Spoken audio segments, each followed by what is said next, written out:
Hal pertama yang mau saya sampaikan, Yusuf ini orang benar. Karena Yusuf suaminya seorang yang tulus hati dan tidak mau mencemarkan nama istrinya di depan umum, ia bermaksud menceraikannya dengan diam-diam.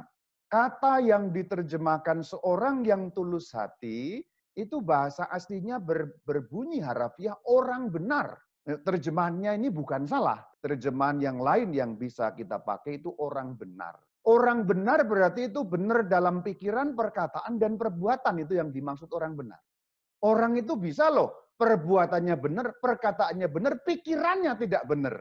Orang benar itu harus dimulai dari pikiran sebenarnya. Kita itu bisa berbuat adil sejak dalam pikiran.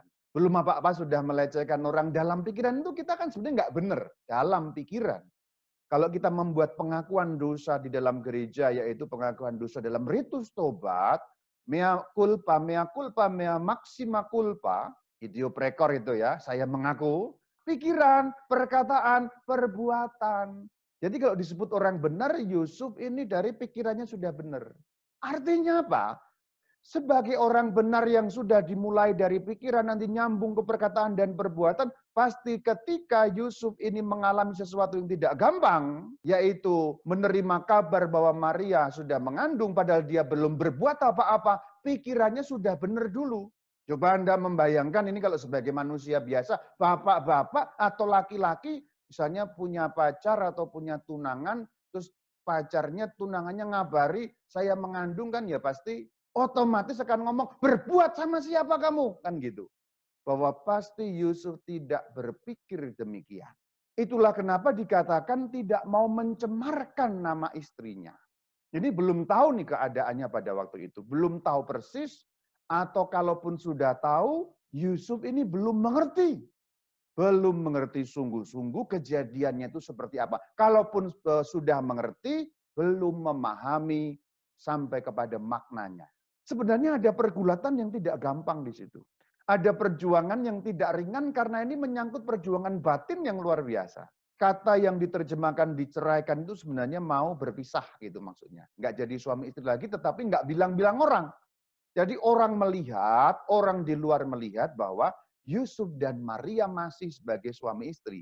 Kalau orang di luar melihat Yusuf dan Maria sebagai suami istri, maka Maria tidak akan mendapat celah.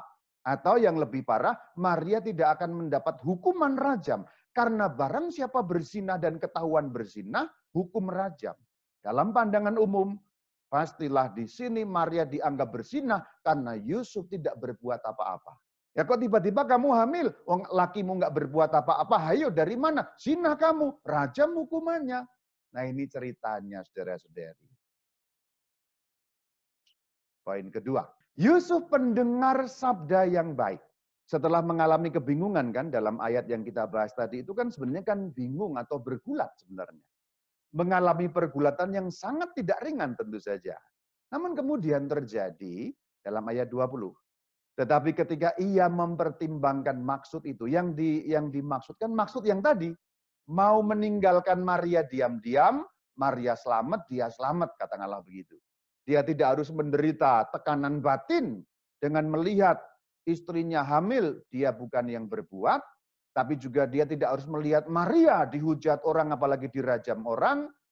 Win-win solution, katakanlah begitu, baru ditimbang-timbang bagaimana ya nanti, aduh kasihan Maria apa enggak ya, dia banyak merenung tentang itu. Maka Alkitab mengatakan mempertimbangkan. Dia tidak melakukan kesalahan apapun dan di situ dia nggak perlu mempertimbangkan apapun juga sebenarnya. Lalu apa makna, arti kata mempertimbangkan itu? Itu tidak lain tidak bukan memikirkan nanti bagaimana nasib Maria dan bayi yang dikandungnya. Jadi yang sedang dipertimbangkan bukan keadaan dirinya, tapi keadaan Maria dan bayi yang dikandungnya. Malaikat Tuhan tampak kepadanya dalam mimpi dan berkata, Yusuf anak Daud, janganlah engkau takut mengambil Maria sebagai istrimu. Sebab anak yang di dalam kandungannya adalah dari Roh Kudus. Jadi pada saat mempertimbangkan sadar, belum tidur. Tapi pada saat malaikat itu bersabda, ya sudah dalam keadaan tidur. Berarti perkataan malaikat itu diucapkan melalui sebuah mimpi, penglihatan atau penampakan dalam sebuah mimpi. Mari kita lihat sekarang ayat 21. Ia akan melahirkan anak laki-laki dan engkau akan menamakan dia Yesus. Karena dialah yang akan menyelamatkan umatnya dari dosa-dosa. Disinilah Yusuf kemudian mendengarkan sabda Tuhan. Maka dikatakan di bagian yang kedua ini saya katakan pendengar sabda yang baik. Itu terjadi dalam mimpi loh saudara-saudari. Terjadi dalam mimpi berarti dia tidur. Tidur berarti tidak sadar. Tidak terjaga. Tetapi ini hebat. Kita ini terjaga saja. Coba contoh Anda kalau ikut misa itu kan terjaga ya. Anda kalau ikut misa itu kan melek gitu ya. Mendengar sabda Tuhan itu kan melek. Firman Tuhan disabdakan pada kita ini kan melek ya. Pada saat pulang berapa yang tertangkap sih? Tetapi Yusuf ini dalam keadaan tidur dia tangkap semua firman Tuhan. Ini bagus sekali renungan bagian ini. Yusuf ini tidur saja, dia mampu menangkap, menyerap firman Tuhan itu. Berarti tidurnya Yusuf, tidur yang terjaga. Apa yang disabdakan Tuhan melalui malaikatnya tadi kan melalui mimpi kan saudara. Dan kita tahu mimpi itu banyak versinya. Bagaimana mungkin Yosef langsung yakin itu mimpi yang berasal dari Allah? Coba kalau Anda yang mimpi, Anda bingung nggak? Ini mimpi dari mana? Ini siapa yang bisikin kan bingung. Mimpi memang membuat bingung karena tafsirannya bisa macam-macam. Sekurang-kurangnya mimpi itu kan 4 versi sekurang-kurangnya. Nomor 1, versi pertama. Mimpi karena peristiwa yang baru saja terjadi. Itu nomor 1. Jadi ada pengaruh-pengaruh kejadian. Tadi siang Anda ketemu siapa, tadi siang ngomong apa, tadi siang membicarakan apa, nanti malamnya bisa ke bawah mimpi.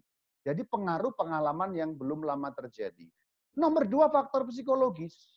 Trauma-trauma tertentu misalnya. Jadi di dalam trauma psikologis ini bisa mempengaruhi kita dalam mimpi. Jadi faktornya faktor psikologis.